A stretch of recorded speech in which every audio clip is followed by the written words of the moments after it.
Hi guys, welcome back to another As Per My Ability video. My name is Andrew Davidson.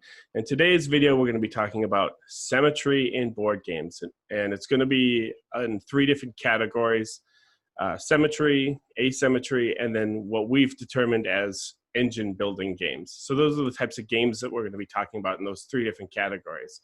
In the video today, I have a pretty special guest, someone I've never met before, someone that I've never spoken to before until, I don't know, maybe 20 minutes ago, someone that I've connected with just through the internet, who is joining me for this cool little As Per My Ability video, Robert, who is from across the Hi. pond in the UK. So The Robert's one. going to be joining me for this video. Robert, how are you? Yeah, doing pretty well, thank you. Good, good. And kind of talking earlier about the fact that your day is halfway done, whereas mine's right at the end. So Yeah, yeah. So at the time of recording this, it's kind of like the afternoon time for me, and it's heading into the evening, I suppose, in the UK for Robert, and so it feels very different than some of the other videos that I've done. But through the powers of the internet, we're here. So anything Robert, is possible. people don't really know you, so if you just want to maybe take some time, talk about like your gaming experience and like how you got into games, what kind of games you like. Yeah, absolutely. So my when did I start? Oh, probably started before I can even remember. I imagine I credit my mum very much with my love of games. She's I don't know that she played too much as a kid, but at least when we were kids, she'd play all kinds of games with us, and she'd forever we're don't know if you have to say, I guess you call them thrift stores or goodwill stores, but like charity shops. That's what we call them. She'd go charity shop and come back with some random game for the family to try. And sometimes they were awful, and sometimes they were great, and sometimes even when they were awful, we had a great time. And so that's very much been I'm one of four siblings, so we had kind of big family and kind of would often play games together as the evening's entertainment. So yeah, I've been playing games in some form or another for 20 years now, probably. But probably only got into games, I guess, in kind of the kind of more modern world and started kind of exploring probably only 4 or 5 years ago in reality, kind of with some Catans and some pandemics and the kind of the being accessible the gateway games, which are that for a reason. Those are gateway games that get people into. So that was definitely university days, Catans and Werewolf, big fan of Werewolf and card games. That was another big one growing up. Really played a lot, just like 52 card deck games like Cheat and Burn the Deck and who knows what, that kind of thing. Yeah. What were some of the games that you played as a kid? You're talking about like thrift store and whatnot. Yeah. What were they? I think we got a lot of like games that were old even then. Like old Parker Brother games or something? Like old Parker Brother games, and like I think lots of games from, I guess, like, I don't know, like the 80s and 90s, when people realized, I think, that they didn't have to just be like kids games, but they also didn't kind of clock onto the fact that they didn't have to be like 4-hour monsters with like 1,000 bits of paper. So I always remember this one game, can't remember exactly what it's called, might have been like Senate of Rome or something like that, but it basically just played out Roman history, and you just played a senator, and like you were like amassing influence, and like, I mean, it was kind of the first kind of semi-co-op game I played, because you all had to work together to keep Rome functioning, but you were also all trying to amass enough like political and military power to just like murder everyone else and get away with it. Win the game. And so there was like, clearly the guy who made it was like some history major, because it had like, I mean, the rule book was like a 40-page thesis, more or less, on how Roman political was. And so I think we only played it like 3 or 4 times because it was just such a monster of a game. But were you a teenager? Great fun. Yeah, I guess probably like 14, 15 when this game kind of popped up onto the horizon. And then we used to play like some of my nan's old games as well when we'd go and visit her. So I think it's called Careers was one. Kind of all these bits of paper, and you walk around the board and into like, I'm going to go be an astronaut for a while. I actually have Careers. I have it in the room next door right now. I have an old copy of Careers, like Mhm. probably about 12 feet from me. Yeah, they were very Yeah, fond good one. members of that. So it was that kind of thing, kind of a mix of just whatever came. And I guess as we got older, these kind of heavier games became more accessible for the group. And a fair bit of like Warhammer 40K, Yeah. as kind of a like young teenager for a few years, dabbled in kind of that kind of tabletop miniatures world, but never really took to it massively. Couldn't get the painting. That was the thing. I Yeah. was really bad at painting. Yeah, I never got into those. I remember in the 80s there was a company called GMT Games that was doing a lot of like really historical war games, and we had a really bad representation. The pieces were they were plastic, and the board was completely boring to look at. But I remember having a Civil War game that replicated like the American Civil War. And as a kid, no clue how to play it, but just loved placing the pieces and moving them Moving around. the people around. You had the blue pieces for like the Union or the North, and like the gray pieces for the Confederates. And I just kind of moved them around. Never really knew how to play because GMT, for those of you who don't know, GMT does really like heavy like war games.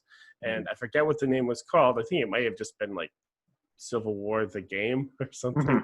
I don't know. They didn't have to come up with unusual titles then, because there were only a handful of games in existence. Yeah, no, it was back in the 80s or so. It was a really old game that I remember playing, having no clue how to play. Stop Thief was another one that I played that was like, I don't really know how to play. It came with this little electronic thing. It was essentially the first game that came with an app before there were apps. Yeah. It came with like a little electronic device and stuff like that. Cool. So moving on, we're going to talk about symmetry and how it works in games. Symmetry, asymmetry, and engine building, as I mentioned, kind of at the top of the program. And so what we're going to do for you today is we're going to talk about the definitions. First, we'll get some definitions out there and kind of talk about some of the pros and cons and how those types of games play. And we'll get through all the definitions so everyone can kind of get on board with that. And then at the end, we're going to do what I've kind of already labeled as like show and tell. So we'll show off some games that we like that have a symmetrical game, an asymmetrical game, what we consider an engine building game. Now, a caveat before we move forward, there are lots of games that fit in all three of these different categories. So in order to keep this video somewhat manageable, we've just kind of picked a few. And if we didn't pick your favorite, I apologize. But I think Robert and I were talking beforehand, and we literally just both ran into the next room and just grabbed something and came back. Yeah, we had talked about picking up games, and we all forgot the games we were going to pick. Yep. I didn't go off of our script at all. I just grabbed whatever I could just off the shelf that was like, ooh, this one, and this one. But yeah, there are lots of really, really good games. So we're going to start with symmetry. So what most people know in actually the world, I guess, symmetry is when things are equal, like a circle would be a symmetrical thing.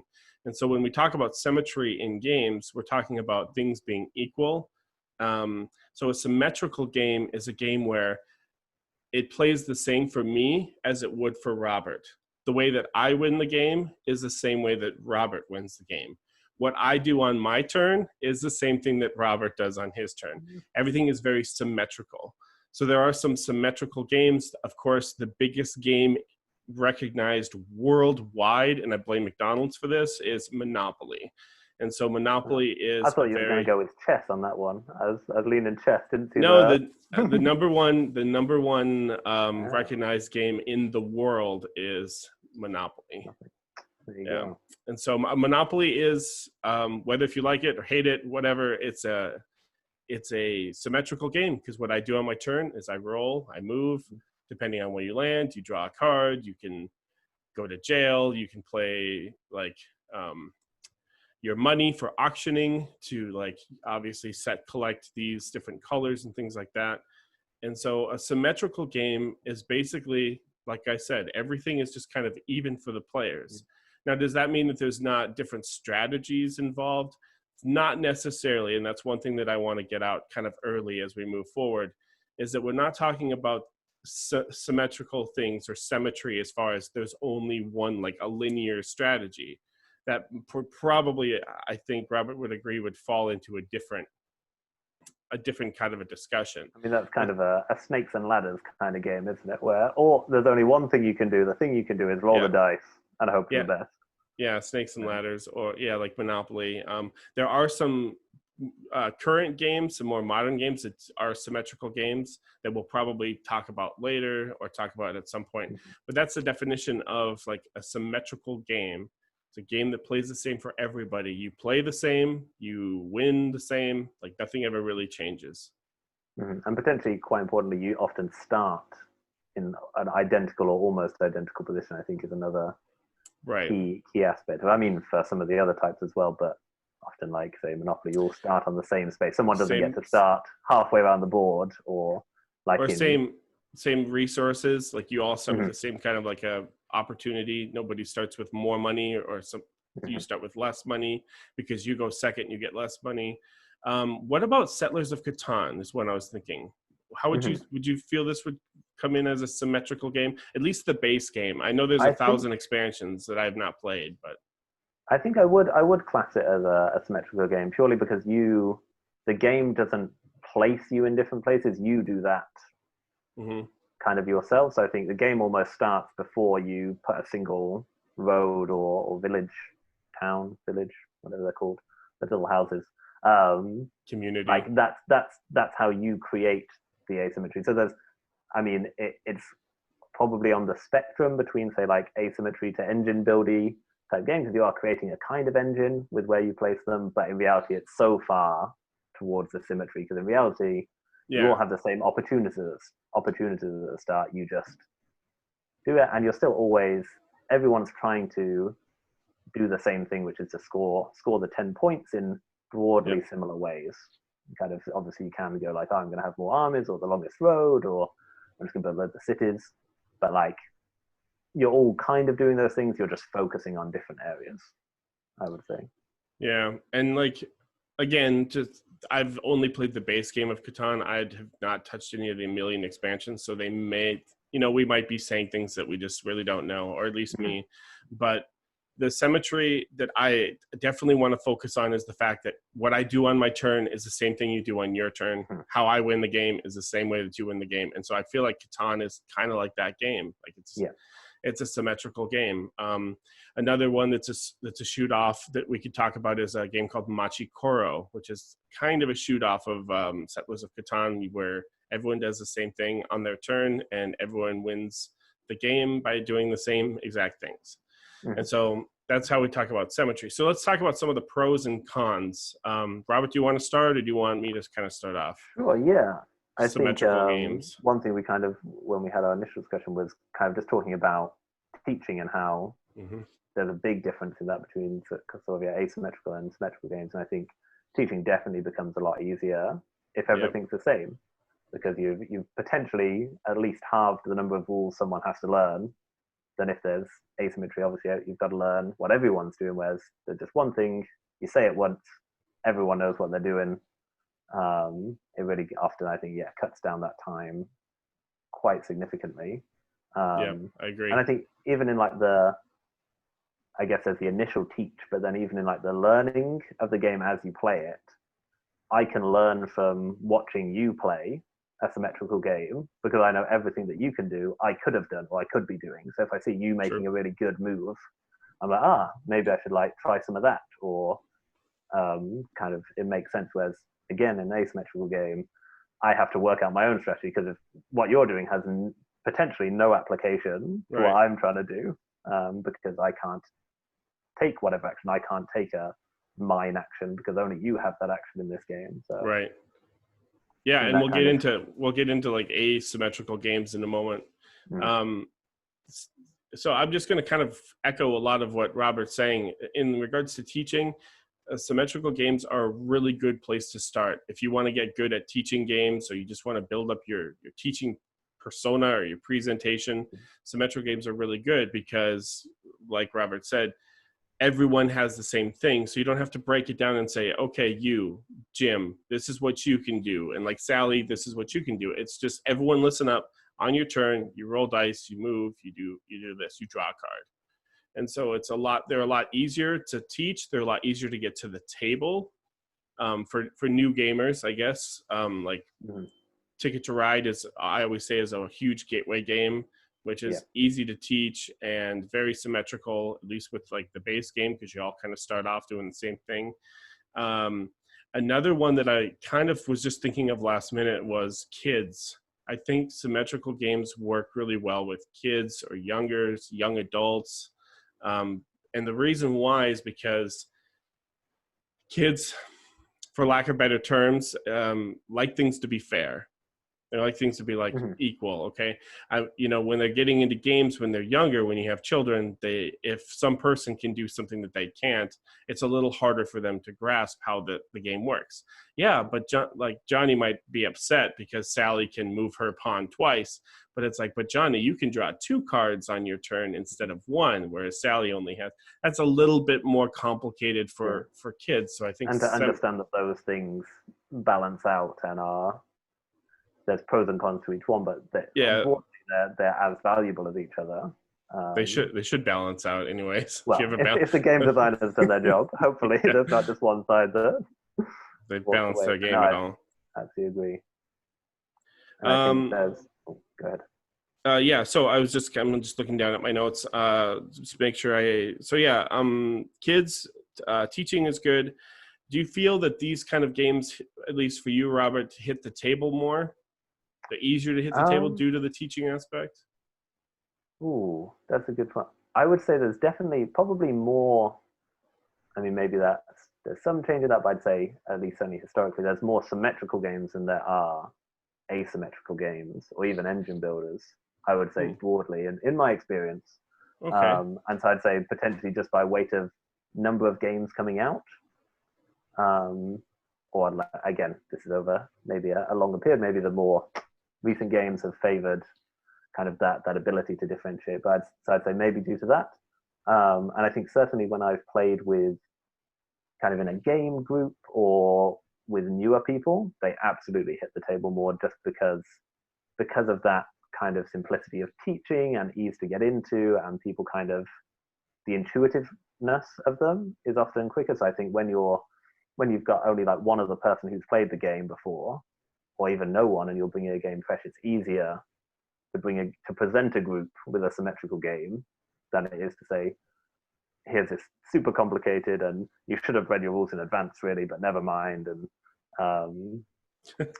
that kind of barrier to playing is much, much lower. So yeah, I think in specific contexts, absolutely, they hit the table more. Side note, I had a work friend who would basically so Gloomhaven is an incredibly popular like dungeon crawl kind of game, and he had a friend that bought Gloomhaven and wanted to get everyone started to play. You just triggered something. The guy that had the game sent out an email of a 3-hour long video that he was like, this is required for everyone to watch before they come over to my house to play Gloomhaven on Saturday. And he was just like, it's like a 3-hour long video. Yeah, so I thought that was kind of funny. Like, hey, everyone read the rule book in advance. Everyone watch this video in advance or whatever. For me, I like teaching. It's something I feel I'm relatively good at. I've been doing it for 10 years with board games or without board games. I think teaching board games are really good for teaching with like teenagers and kids, and like a lot of game theory is something I talk about on my channel that kind of shows you how people work and how they make strategic choices in interactions in everyday life. But for me, to answer my own question, I guess, is it's a mixed bag for me, and I'll tell you why. One is because for those of you in the internet land that don't know, I do host my own gaming events every week. It is family friendly. It is open to families. It is open to the public. It is not in my place or in anyone's place. It is like in a public place.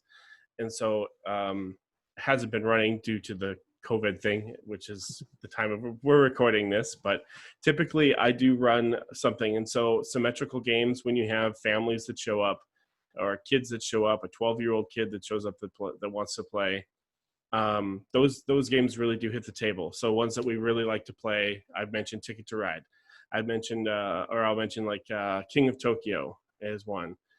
like Carcassonne, just those gateway games that are very symmetrical and easy just to teach families. Sushi Go would be another one.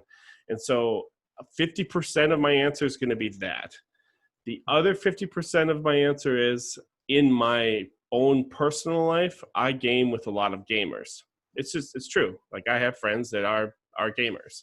I've either found them through the community here where I live, or else they're friends of mine that I've basically just been my protege, and I've built them up into being into loving these great heavy Euro games or Ameritrash games or whatever. And so it's a mixed bag for me, really, as far as what hits the table, just depending on whether if I'm running a social event, like a group, because I want to make sure that everyone is having fun, I guess. Everyone's involved. And symmetrical games, as we've already talked about a couple of times, are really good for that. They're easy to teach and get going. But also, I also have another part of my life where I've got like Brad and Tom and Shelly and, these other people there's like, they want to play something that's going to be heavy. It's going to be more strategic, more asymmetry to it and stuff like that. Ask, do you find that Yeah. as you work your way from quote unquote light to heavy games, the amount of asymmetry tends to increase, would you say? I think so. Yeah. Yeah, I think so. The amount of strategy increases. That's just a given, right? Because that's why we call them heavier games, because there's more complexity, there's more rules, there's more strategy.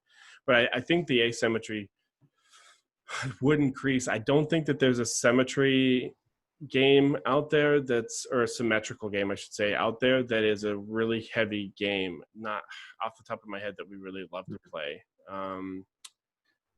We really like Stockpile a lot, which can be asymmetrical if you add in some of the bonus cards, but that's not really a heavy game. And so, yeah, I think there is a correlation between moving away from those symmetry. So you could make a correlation of lighter games symmetrical games being typically leaning on the lighter side and asymmetrical leaning a little more on the complex side, right? Does that sound about right? I would say, I guess when I was thinking about it, I think the engine building aspect, absolutely. But I kind of sometimes think that some of the heavy Euro games, well, I don't know if I've played heavy Euro games, but more heavier end Euro games, often they have certainly an element of like starting and scoring symmetry. You often start in quite similar positions, and kind of the way your end goal is often the same. It's kind of a points. Often Euro games like a victory point, right? Win, and I think that's maybe to some extent purely because when you get to a game that's so heavy and kind of rules focused, it must be so difficult to design one that's then highly asymmetric and make that feel kind of balanced and fair, right? And those interactions. So I would definitely say that as you get heavier, like that engine building aspect, that ability to differentiate how you play the game from how the next player plays the game, skyrockets. I mean and I think that's why a lot of people love them, because you get to feel like I created this in the game. Yeah. But also find that often it's maybe, this is purely off the top of my head. I have nothing to back this up really. But maybe like in some way having a simpler game with asymmetry, something like, I don't know, when you've got like lots of different player powers, or you're kind of starting with different characters. If you make it nice and simple, that allows it to kind of feel balanced or flow, or just be so quick that it doesn't matter if it's not 100% balanced. Whereas if you're going to settle in for like a 3-hour slog, and this guy's just got a better faction than you're going to be like, dang it.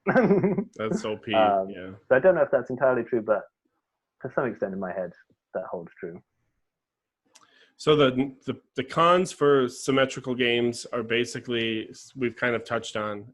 Yes, they're light, they're easy, those are great. Some pros. Some cons are there's really not a lot of replayability in symmetrical games, because you are playing, the symmetry is so just there that you're just kind of playing. Again, I'll reference to Monopoly because I think that's something that the audience can really connect to. It's like Monopoly, every game's different, right? Like it's different, but it's still the same. It's just a new iteration of the same game, the same framework of a game. So replayability really can suffer when you have symmetrical games. So then the fun factor starts to go down. You know, like what do they call that? Saturation, law of diminishing returns goes down when you have symmetry in games. So those are some of the pros. Some of the cons. I'd like to get into talking about asymmetrical games now and kind of letting everyone know.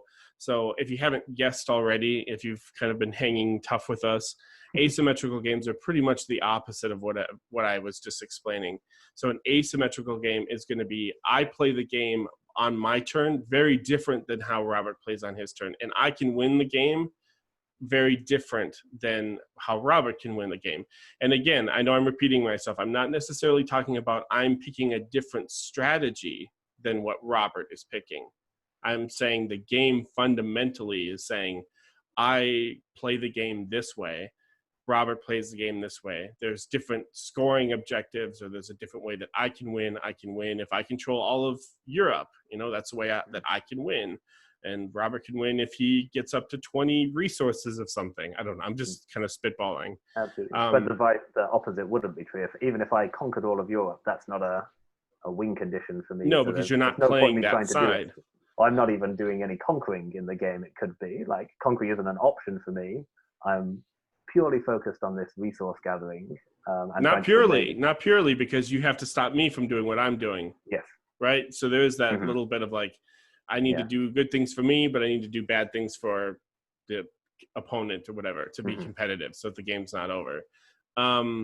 There's the first game that I played growing up. It's by a dead company called The Cipher. It was a Star Wars game. And the Star Wars card game, the collectible card game by Decipher, was the first time that I ever played like a asymmetrical game, because you play the Empire or like the Rebellion, and how you play is like very different. There's essentially, I guess I'm kind of cheating, because there's essentially a middle area that you're playing and sharing cards at different locations, but the way that the different factions work are like really, really different, and the scoring ways are very different. One game that I do want to throw out, because it's not a part of my show and tell presentation, and I feel like it really embodies exactly what I'm trying to say, is a game called Netrunner. So Netrunner is a game created by Richard Garfield, who created Magic the Gathering, which is incredibly popular. So most people know Magic the Gathering, but he also created a game called Netrunner that died in the 90s and then kind of came back in 2015 with Fantasy Flight Games, which is an American board game company, and took off like gangbusters. Too bad it's dead again, unfortunately. But Netrunner, for those of you that don't know, you should actually look into it, because I'm not going to dedicate this video to like going over rules and gameplay. But you have one person that plays the runner, and you have one person that plays a wicked corporation. And how the corporation wins is completely different, because they're trying to advance agendas, which they have in their cards or whatever, and the runner wins by scoring 7 agendas. But the runner does not have any agenda cards. They need to basically steal them from the other opponent, and the corporation has ways to block things off. So if you've ever played Netrunner, if you're looking for a really highly asymmetrical, especially a card game, if you like Magic the Gathering, Netrunner would be a very good one that kind of exemplifies or embodies asymmetrical play, because man, playing as a runner is way different than playing as a corporation. Have you played this, Robert?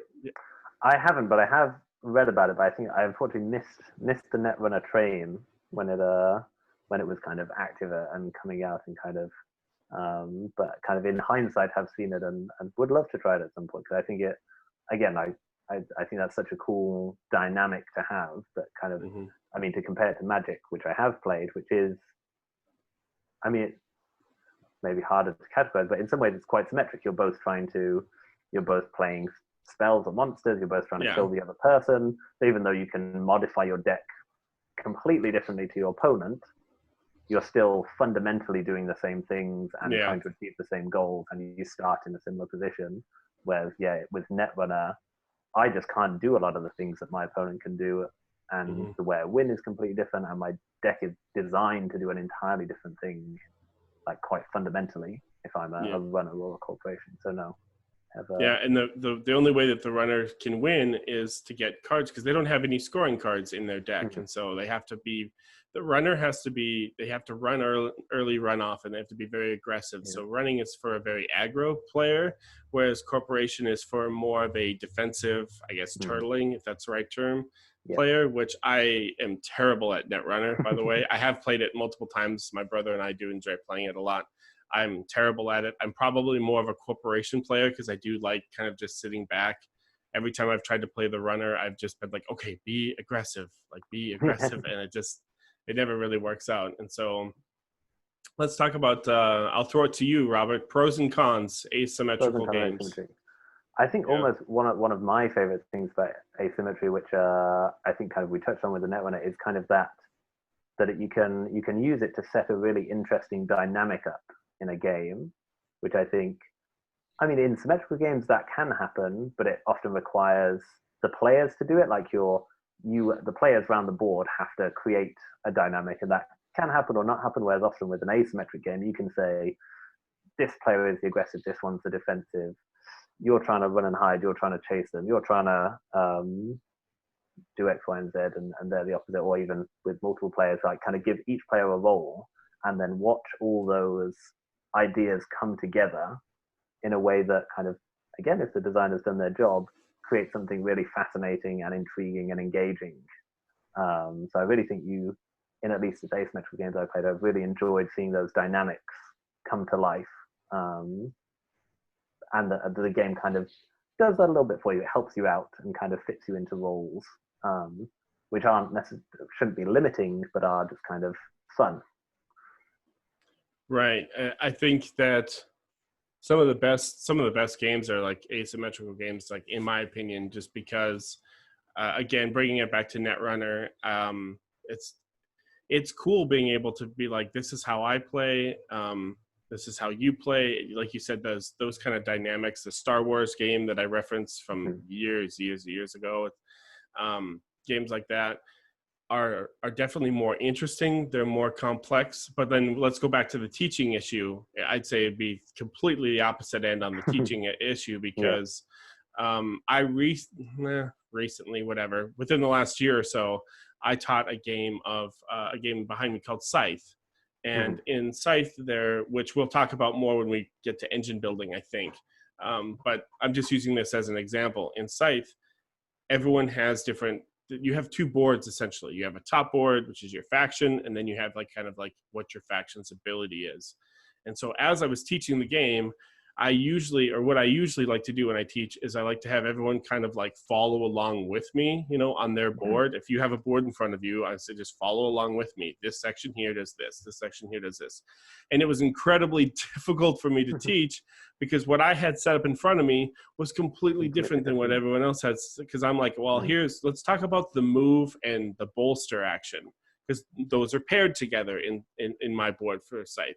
Nobody else had that. So they were like, the what action and the what action? It was very difficult. And I just had to kind of slog on through trying to teach, going around to everyone saying like, this is what this is, and this is what this is.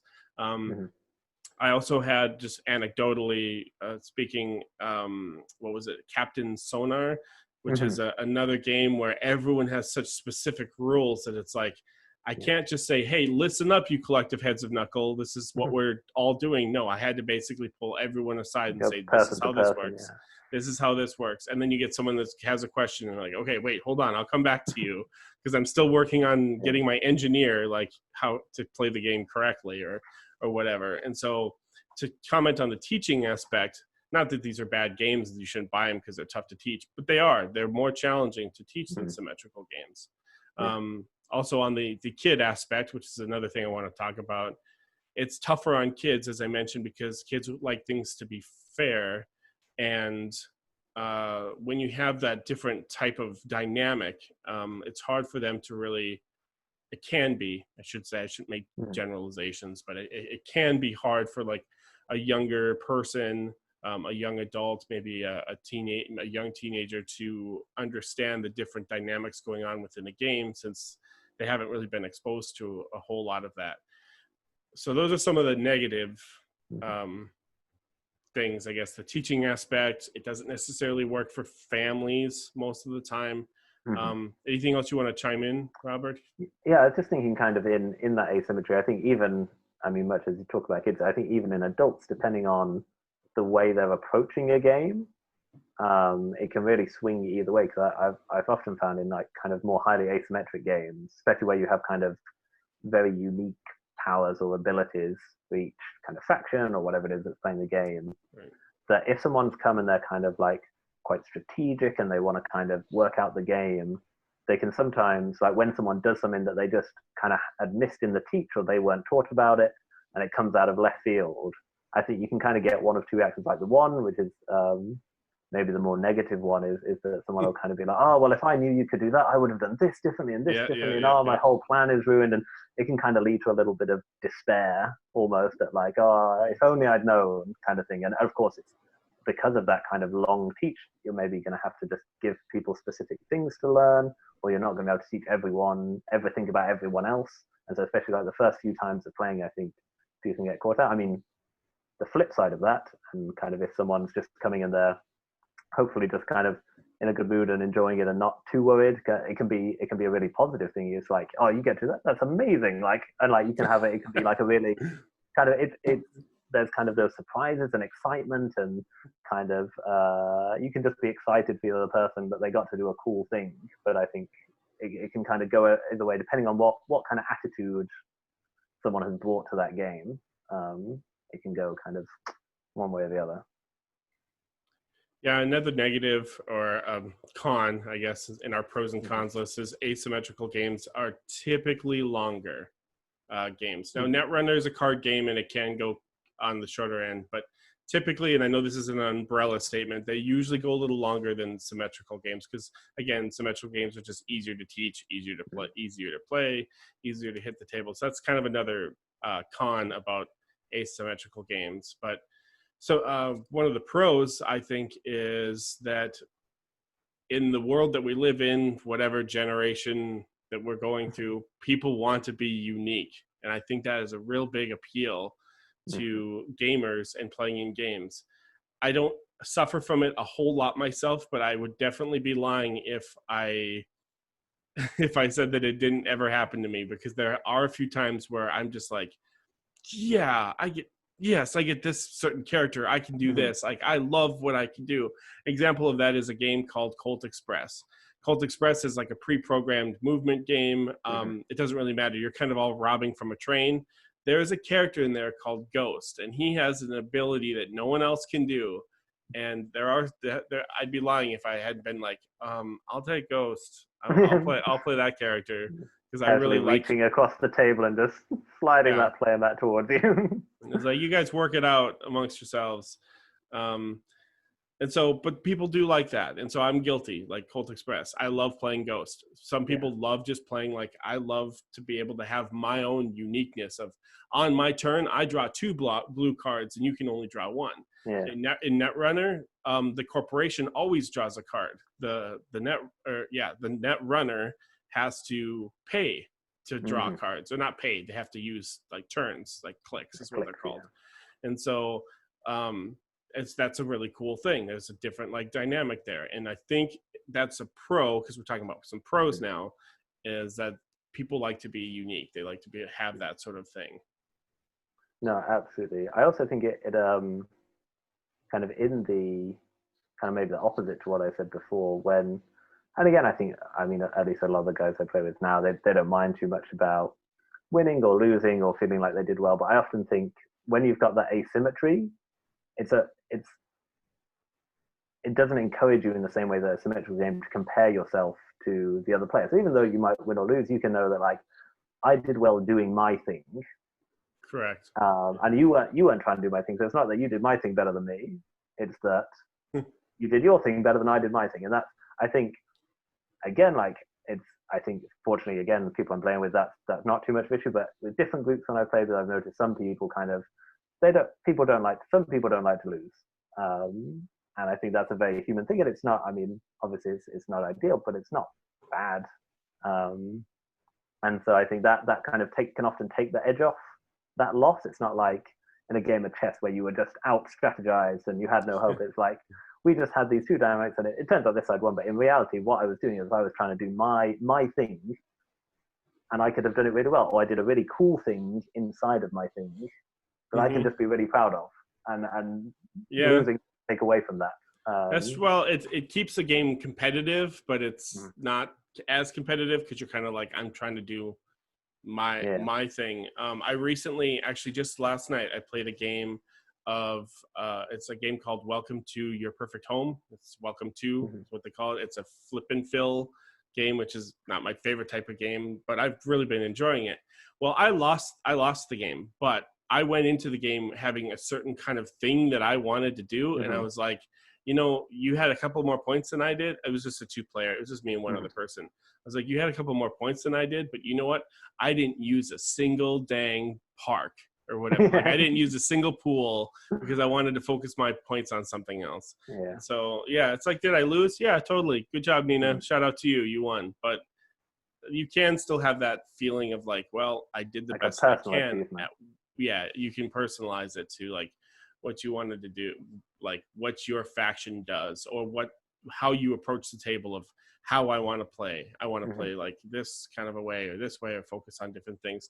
Now, Welcome to is not a asymmetrical game. That's just an anecdote type story. But any other pros for asymmetrical games you want to hit on? I think they can often just be kind of really, they can really make you want to play them again because you see the other player getting to do all these things that you didn't get to do, and so you want to try that out, or you want to see how kind of, okay, there's kind of, again, this kind of dynamic idea that, okay, I went in with it like this and you had this dynamic in it, and it didn't work out too well for me, or it worked really well, and then so next time maybe I'll try coming at this dynamic in a different direction. I think it kind of, often I find with asymmetrical games, I find myself going away and thinking about all the things I want to do next time. Which I think can absolutely happen in symmetrical games, but I think often because it's kind of set up that dynamic and it's given you kind of roots and ideas and special things. Well, I think if I'm hearing you correctly, is what I think is a pro for me is, especially if a game comes like, let's talk about like variable player powers or factions, whatever you want to call it. If a game comes with a lot of different factions and you've played it once, you do have that feeling of like, oh, I wonder what this other faction, oh, here, look at this card. Again, I'll give another example. There's a game by Stonemaier Games called Tapestry. Tapestry comes with like 50 different factions you can play. Like I've played Tapestry 3 times. I've played as a different faction every single time. I think I play a different faction every single time, but it's just like you're saying, I go away from it going, I want to try it again, but like I want to try what's new. Like I want to try a different faction, and I'm reading the cards like, oh look at this one. This one would be fun to play with. Yeah. And so there's that replayability factor of like, hey, let's have this game come out. Let's hit the table again. As opposed to a symmetrical game where, yes, you can have different things happen. I could roll a 4 on my first turn instead of a 6, which means I'm on a different spot or something like that. But it's really different when you have these different powers related to factions or cards or however the game presents it as. No, absolutely. And I think kind of saying in a symmetrical game, you're working between certain constraints that the game gives you, which is good, and you can play around with those constraints. But with an asymmetric, you're like, the first game you're playing with these constraints, and the next game you're playing with these constraints, and there could be very little overlap. Yeah, and so you've got a whole new world to explore each time. You could like one better than the other. You're like, oh, this one really is a military faction. Like I enjoyed that better. Like I enjoyed the way that they do the military, whereas this faction is more about like peace and love. I don't know, whatever, things like that. So some positives, some negatives. Again, a negative, I think I mentioned this already, the length. These games usually go longer. I think I mentioned that. And so let's get into engine building games, our third type that we've called. I've basically just kind of, hopefully I've aptly named this last definition. So we have symmetrical games, asymmetrical games, and then I think it was Robert's words. I think I'm copying you. Games that What? start symmetrical and then Mhm. end highly asymmetrical. Yeah, I Is think what you that's sent me how that I made me. describe it. Yeah. Okay. Well, that doesn't fit so well in a video, so I just went with like engine building. No, I think Um, that's okay. a great way to sum it up. So the next definition I'm going to talk about is an engine building game. Now, an engine building is kind of like what Robert said, a game that starts symmetrical, where everyone will start with the same resources, maybe the same spot on the board. It will look very symmetrical. Nobody has any specific variable player powers. Nobody can do this. Nobody can take 2 turns. Nobody can draw 2 cards. Everyone starts the same. But as you play the game, you build what they call an engine. So an engine, which is something that you can do on your turn that will give you more to do. So I drew a card or drafted a card or whatever. And now that I have this card on my tableau, I can do an action. And because I have this card, Robert doesn't have that card. He's got some other card. And slowly we start like this and we kind of go like this because we're all building our different engines. The point of engine building games is to get your engine to work so that you can just, by the end of the game, you're just doing everything you need to do to score points really fast. Doesn't always happen every time. Sometimes your engine breaks down. Yeah. But that's the point of engine building games is you start from nothing. You start with everything that everyone else has. And by the end, you're supposed to, anyways, if you really work the strategy, start with something that you made that you're proud of. I built my own engine the way that I wanted to. I mean, it's like, and then at the end of the game, you can look back and you feel people like that feeling, you know, like I said before, they like feeling unique.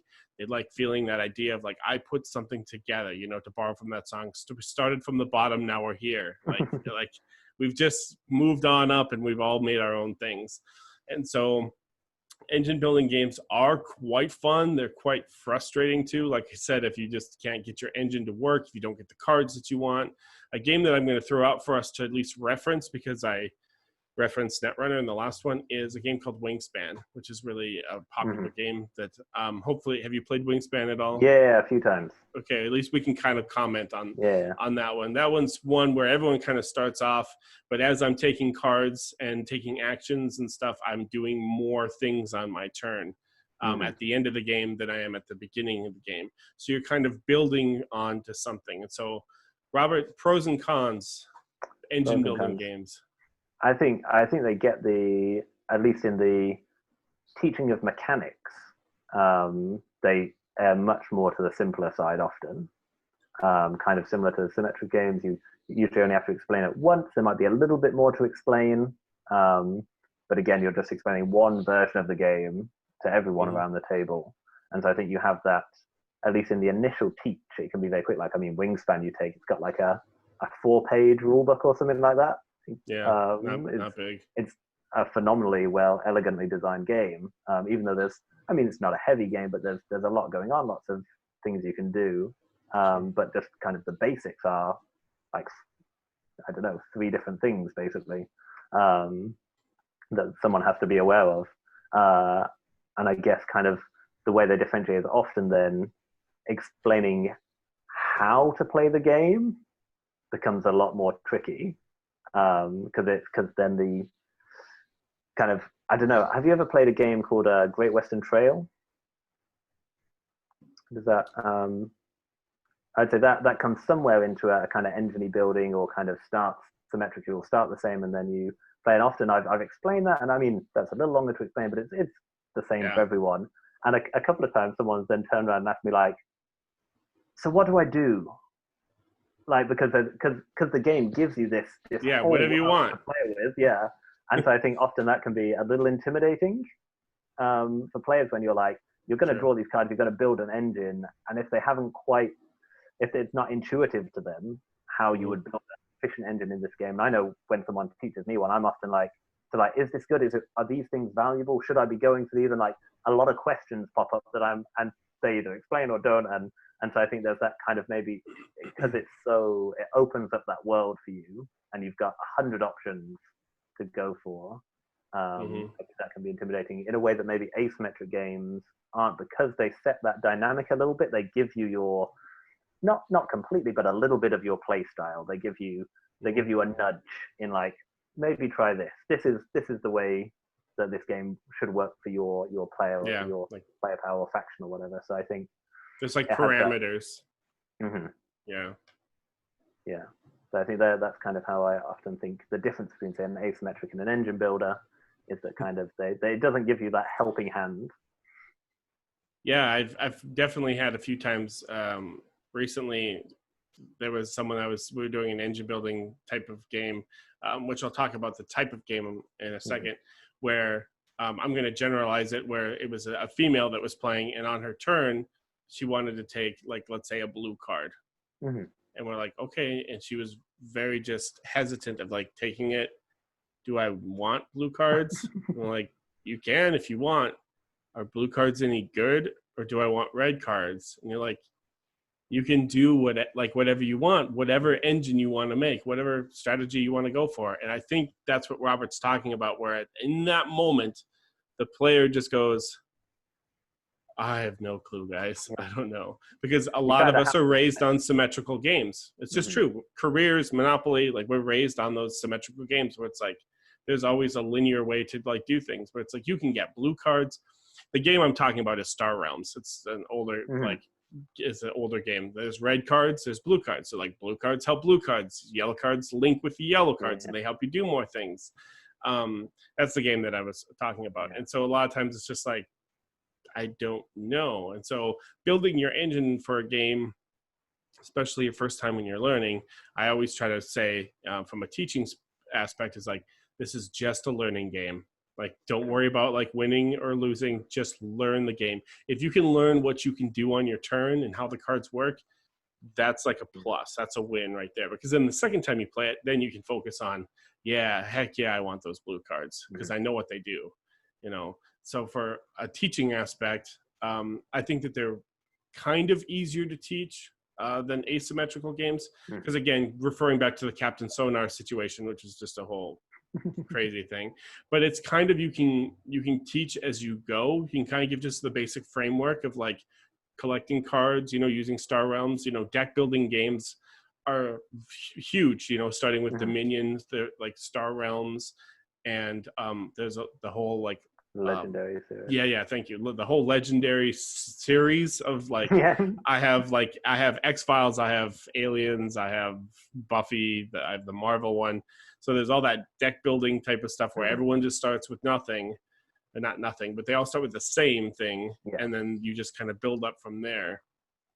And so those games can be a little easier to teach because you don't have to necessarily teach all the way through the end game. You can kind of teach as you go. As new cards come out or as new situations arise, you can say, okay, hold on, stop. This card has a symbol on it, and this is what that symbol means. And so you can kind of go, as you build your engine, you can explain, okay, now you're on to the third era of your civilization. This is what, you know. And so that's probably, I don't know if that's a pro or con. Maybe it's a pro because it's a little easier to teach rather than just talking about two totally different starkly contrasted sides, like a Netrunner type of game. What else do we want to talk about? Kids, I think again, if they can kind of, I mean, again, maybe kids to some extent have an advantage because they're not thinking so long term. I think often to be maybe like successful in an engine building, kind of you almost have to pick your path to victory quite early and build your engine around that.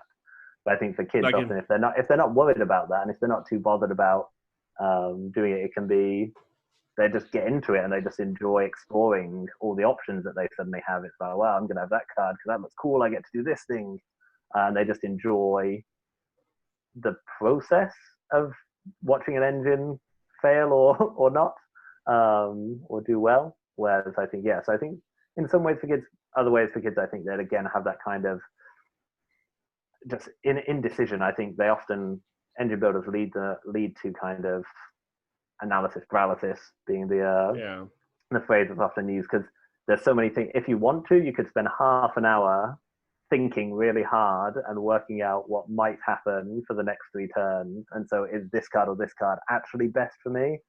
And I think again, because the game isn't guiding you anywhere, Correct. You kind of you can take your time. You can get lost in your own kind of plans and thoughts. And I know I'm pretty susceptible to that. A lot of my university friends will often tell you that I take far longer on my turn than anyone else, and Oh, jeez. it's problematic. And I'm working on it. I'm in recovery. You're in therapy. But I think I definitely have that thing where because the game is so open, and I'm just I could do that, or I could do that, and maybe this is better, and if I do this and then this and then this, take your turn, Robert.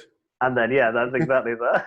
They go off and make a cup of tea, and then so I think it's which I mean pros and cons, and I think that's why kind of when I said earlier that the kind of maybe the engine building games can sit at that really heavy end of the spectrum, is because they give such scope that when you know the game, when you've played it 20, 30, 100 times, then kind of, and so those problems aren't a problem anymore. They're a challenge. They're exciting because you know every card that's in the deck. You've got strategies and plans you want to play out, and you've got all this room to maneuver, this kind of flexibility to adapt and build. I think then they become these real kind of strategic challenges that I think people really enjoy when they kind of go to those heavier games.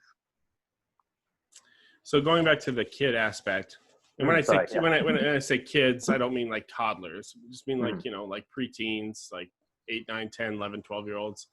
I kind of split hairs for me, and this is very subjective because it's my experience. It's kind of a 50-50 mashup for me, because when I've dealt with kids, which something I've done in my career off and on, in my not so young age anymore, I've seen about 50% of the time kids approach an engine building game and it really sparks something. They really like the idea of like, I can, again, the Drake song, like started from nothing and like now I can end up here, and like they can choose what they want to build. Not necessarily build, but like to add to their tableau, to create, to put something together. And that's really exciting for them. On the other 50% of the spectrum, I've seen kids completely have total anxiety about it. They want to start with their armies. They want to start with something that they can do that's awesome. They don't want to they want to just be able to start and like do things right away. Whereas anyone that's played an engine building game, especially like Wingspan, on your first turn, they're pretty dang quick turns. Because there's not much. I can do this one thing. I have 3 coins, and I'm taking this card. That's my turn. And now, I mean, in some games of Dominion I've played, sometimes your first turn is almost nothing. It's like I draw my like scoring cards instead of my money. Well, I guess I'll see you next turn, and you kind of have to just accept that you're going to grind at the start. Yeah, and I think it'll take off. I think for kids, that grind or whatever, that start is they're just like, I don't want to play this game. Like I want to be able to do more. And it's like, no, the game is about creating the ability to do more. So for me, subjectively speaking, it's been kind of 50-50 as far as, are engine building games good for kids? It can be. It all depends on what kind of a brain that the kids has. So we've talked about teaching. We've talked about kind of kids or family games and whatnot. So any other pros or cons? Do you think engine building games are longer games, on the longer side or shorter side? I think they've got a lot of flexibility to them. I mean, you take Wingspan, it's kind of it's kind of a light engine building. You're building like kind of almost 3 mini engines that are maybe only, 5 cards maximum, right? You're kind of, there's interplay between them, but I think it's 5 or 6. Anyway, not many compared to some, and that obviously plays in like, I don't know, less than 2 hours certainly, even if you've got a lot of players.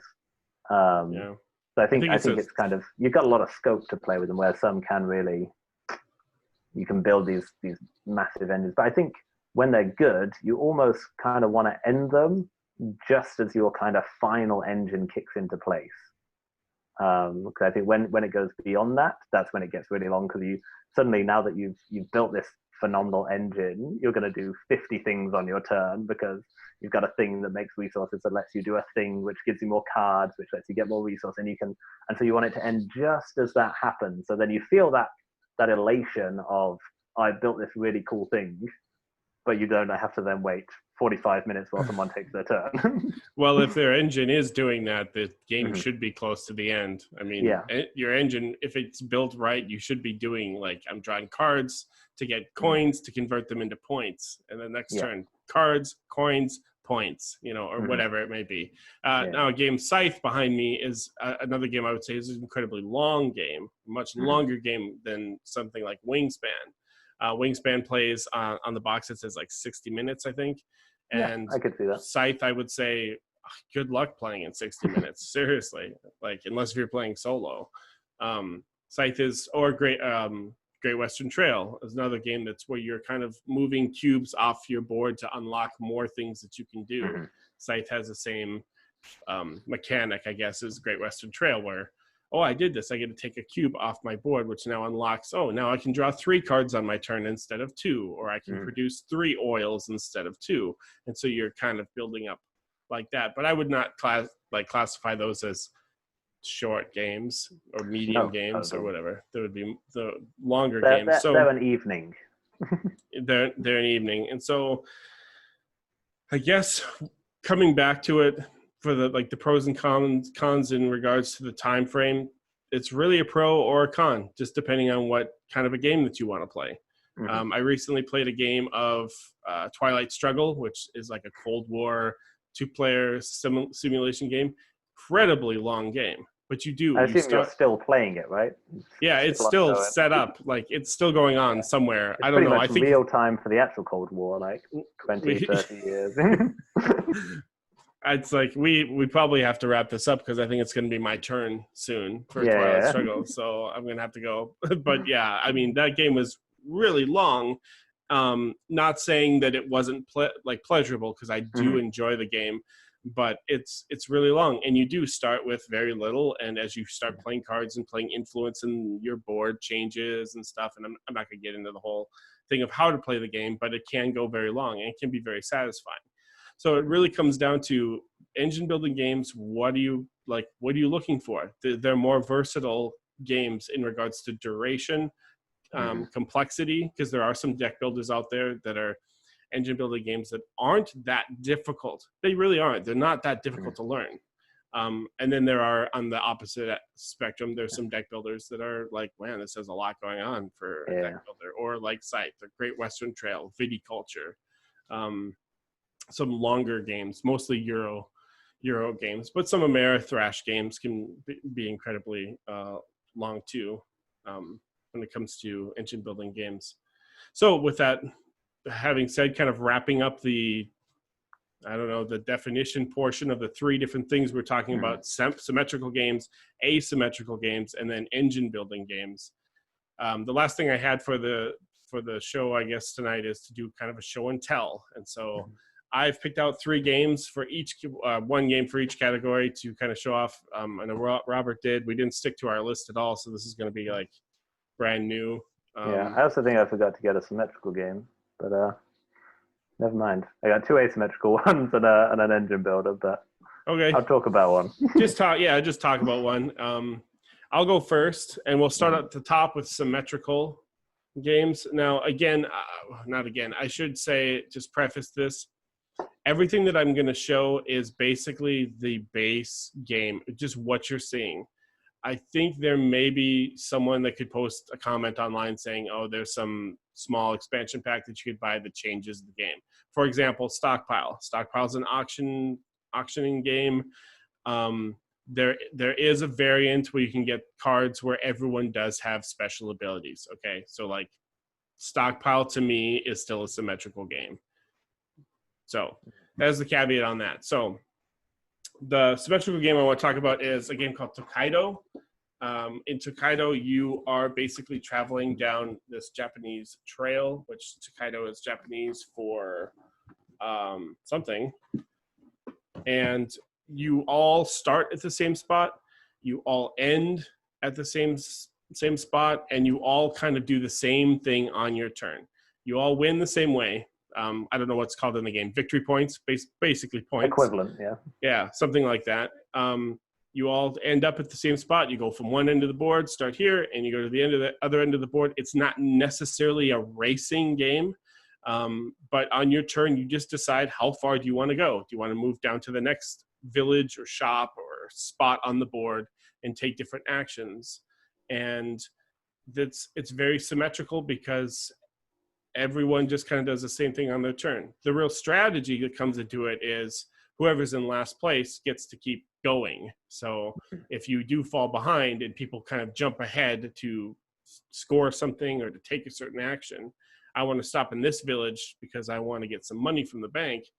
Okay, but you've skipped over a whole bunch of stuff, which allows your opponents to kind of do little mini jumps all the way up to you and things like that. But the positive side is that that money is yours because you jumped to that bank first.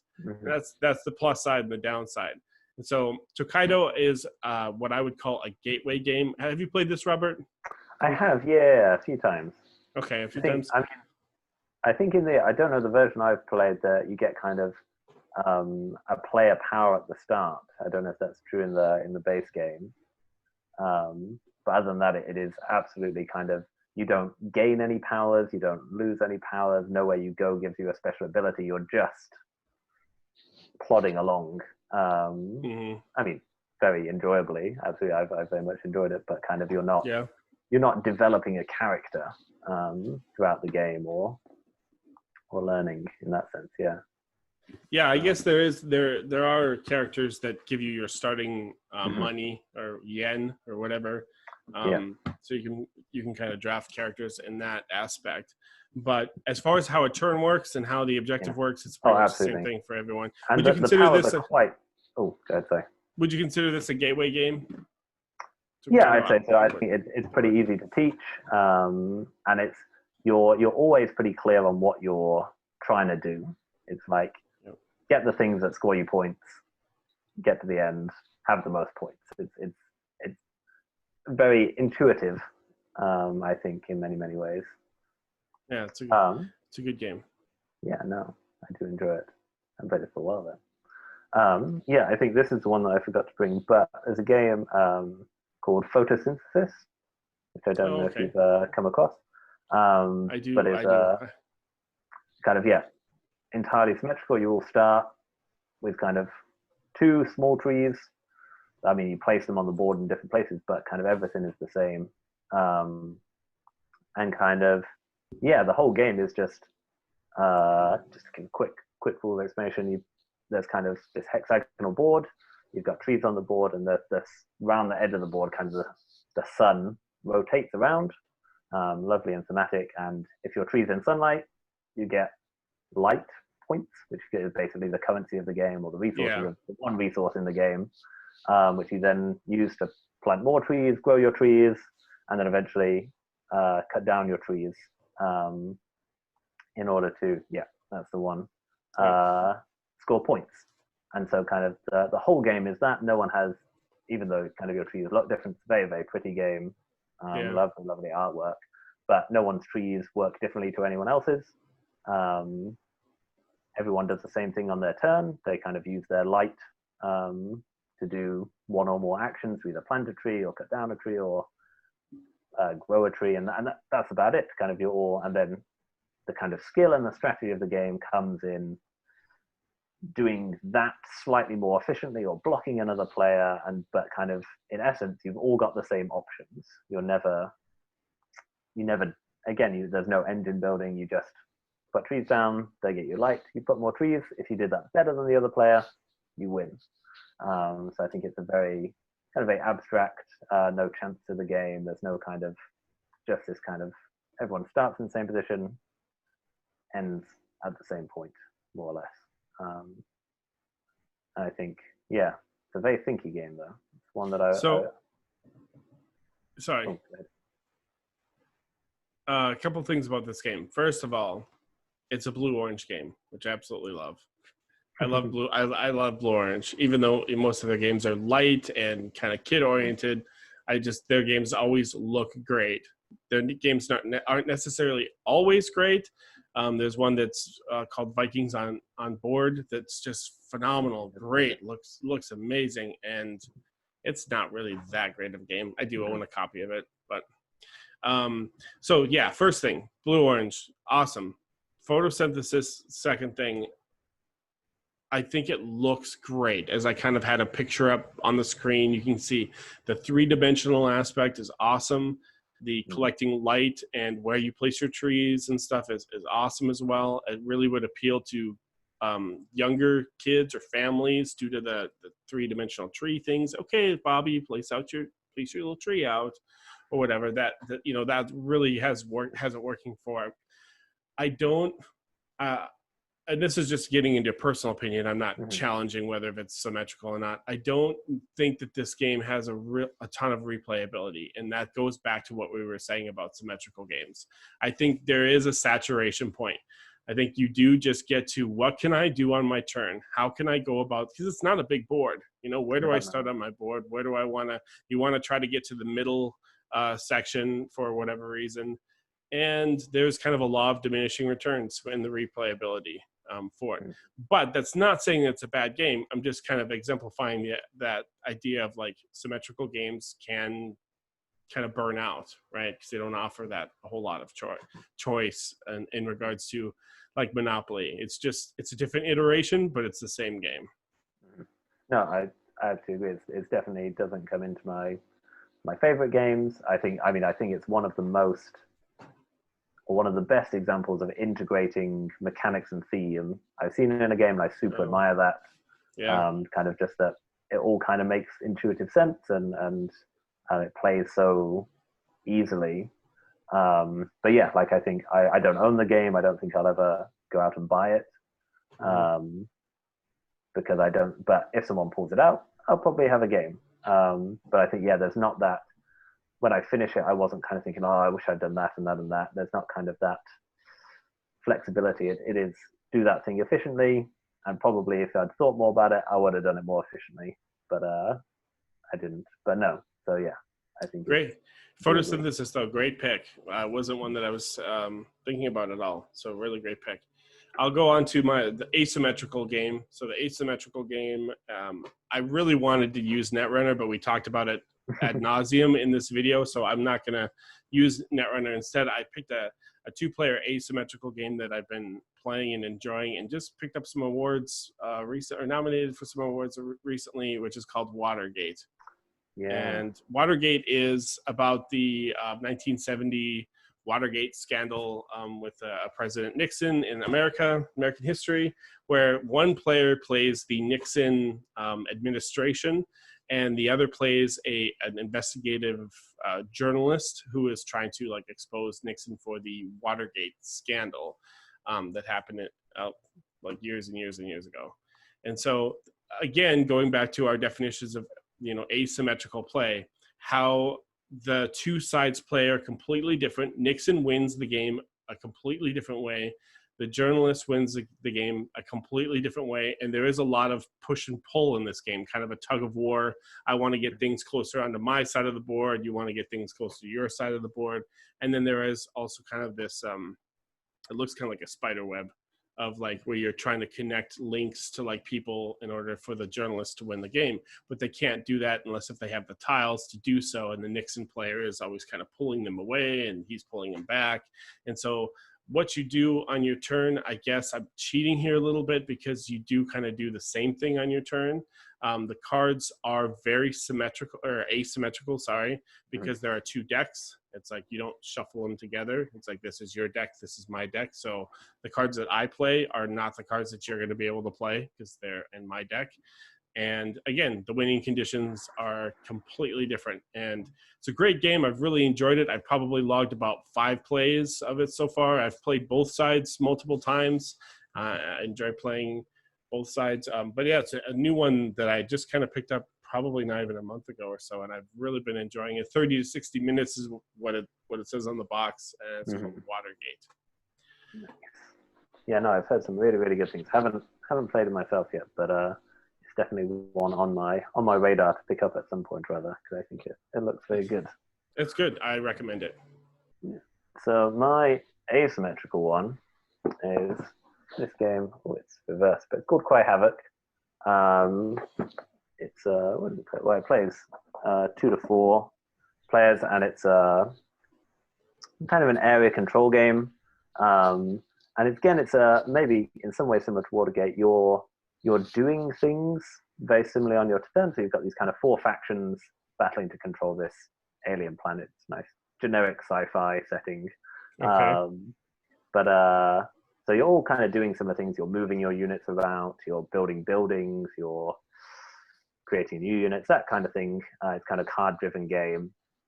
But kind of and kind of what I was talking about, the dynamic it sets up is really, really fascinating. So you've got kind of the humans who are they're fast. They can leap in and kind of take control of areas, even if they haven't got units nearby. They can score points just for like controlling a bunch. So they're kind of this kind of rapid, they burst out of the gate, can score a whole bunch of points very quickly, but then kind of can run out of steam to some extent and can't hold those areas. And then you have someone like the machines, who are this kind of unstoppable wall of destruction that just kind of take a while to get going, but we're like eventually would, if the game went ad infinitum, would win the game, because they're just kind of this military superpower, but they're slow, they're cumbersome, they're difficult. And so you set up these really interesting dynamics. You've got these kind of alien, I can't remember what they're called, but kind of alien who are playing their own little mini Euro game to score lots of points, just like sucking in all these gems that are on the board to score points. And then this kind of the trogs, which are this natural, kind of the native species that just pop up randomly all over the place. And so it builds this really fascinating dynamic. So even though you're all doing similar kinds of actions, the way you do them and what's useful to you as the machines is very different to what's useful to you as the humans, and the way you want to be moving. And so it kind of, and the ways people score points and go into battles and things are all very, very different. And so it kind of has this, it sets up this really fascinating dynamic, and it kind of nudges you in a direction. So the humans could try and be a military superpower, but they would probably lose very quickly. So instead, they're kind of leaping around the board, scoring points. And yeah, really, really like the game. Very pretty as well. Yeah. Who's it by? It is by Grant Roddick. And a couple of others. Yeah, I'm going to have to learn how to paint for this game, though. It's the first game I've ever owned with miniatures. Okay. So this is going to be one of my tasks at some point, is to learn how to paint again. So I can paint a few games. I'm not a painter. I'm not artistic, so I don't have any of my stuff painted. I've seen this game just kind of on the shelf. It's a giant box, as we just saw, and so I've never really picked it up because I'm just like, I already have quite a few big boxes like Imperial Assault and Journeys in Middle Earth and Mansions of Madness and like these big games, and like those hit the table not that often. Do I need to add another one? Probably not. So that's why I'm just not familiar with that game. Yeah, no, absolutely. Havoc. Cool. So we'll go down to our last one, which is an engine building game. And again, like I said at the top of the show, there's lots of games for all of these categories. I kind of went off the beaten path because I didn't pick like a deck builder or something, which is what I think I was originally going to go with. And so what I call this game is, I usually tell people it's kind of like a Splendor game, but it's not Splendor. But it's kind of in that same vein. And so in the game, you are creating a person and giving them kind of a story, and you're trying to get to an end card, or what's called the destiny card. And as you go, you're collecting cards that will form a tableau in front of you that will help you get upper level cards, akin to Splendor, right? With like, you have your lower, your middle, your tougher cards. So it's got that kind of a framework. But what it's called is Call to Adventure. If I can get in the frame, right? So yeah, it's got a fantasy, kind of a generic fantasy. Apparently it's based on incredibly popular fantasy like novels. I had no clue. Like the King Chronicles or something. That's what it's based on. I had no clue. I bought the game and just was playing it as like, oh, it's just a fantasy game.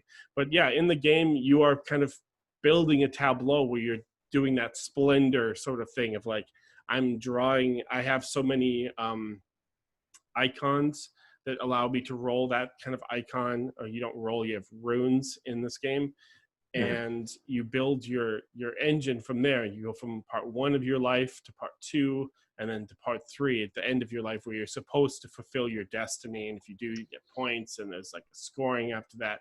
But you do kind of start off with not much of anything, just a couple of symbols based on how you draft, and then you're pulling from a community of like leveled of cards, going after different challenges, going to serve the king, going to kill the king, making choices like that depending on what the payoff is on the card, because each card has 2 different payoffs of like, do you do this?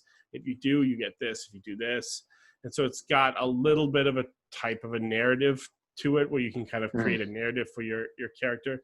I wouldn't say it's very strong, but Call to Adventure, I just bought the expansion for this, so it looks pretty cool. I haven't had a chance to try the expansion, but that's the one that I just reached for when I thought of engine building, and not necessarily a deck builder, because we could literally, I'm sure Robert knows, we could sit and make an entire video for a couple of hours just going through deck building games and stuff like that.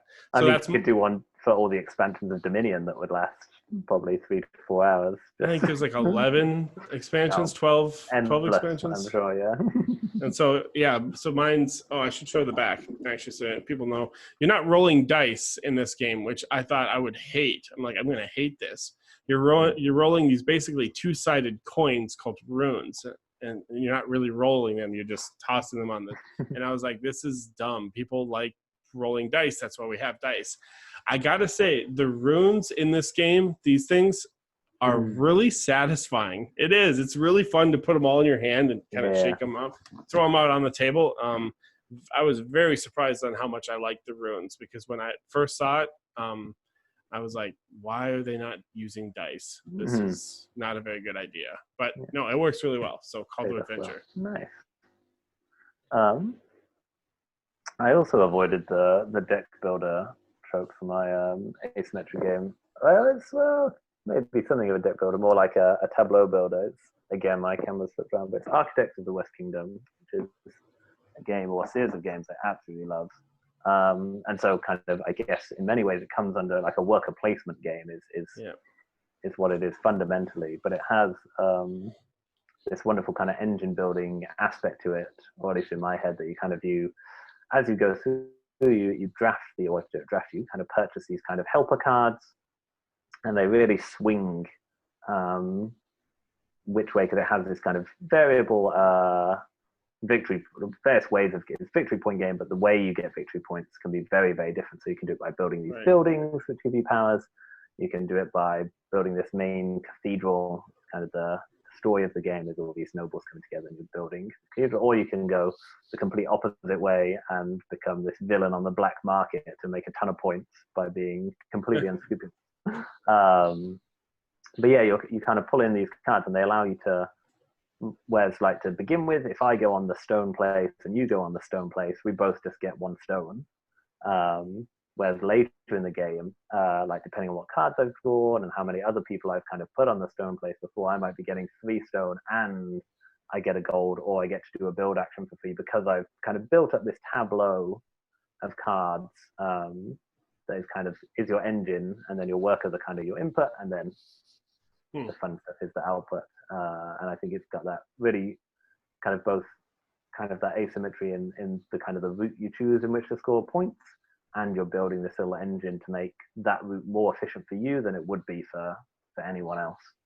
And yeah, and absolutely, I mean, I'll pull it up again. There might be someone about the artwork on this game is just so much fun. He's kind of very expressive character. And I mean, there's one on every card. Very, very pretty game. And it's a series. It's a part of a series of games. Yes, yeah, absolutely. Yes, I think the most recent one just came out recently. I think it was wasn't nominated for the Spiel, but I think it was one of the judges kind of. Is it Paladins? Is that what it's called? Paladins? I think Viscounts was the Viscount Viscount. How do you pronounce that word? It's mostly, but Paladins was the 3rd one in the series. Oh, okay. And that was much more of a kind of maybe less of an engine building, more of a kind of worker placement efficiency game. Very fun though. All the ones in the series I've played and enjoyed. We have a contributor, Shane, who just wrote a review on the website if people want to check that out about this game. I have not played it personally, but he wrote a review. We put it up on the website on the blog. I do own Raiders of the North Sea, whatever the first base box. I know there's expansions for it. I have played the expansions for it. Yeah, it was kind of fun. Kind of not really like I want to invest money in it. I think the base box is just fun enough for me right now, and so that's the only one I played in this series of games. Is the very first one, the Raiders of the North Sea. So I do understand the idea of like that worker placement, picking your spots and stuff like that.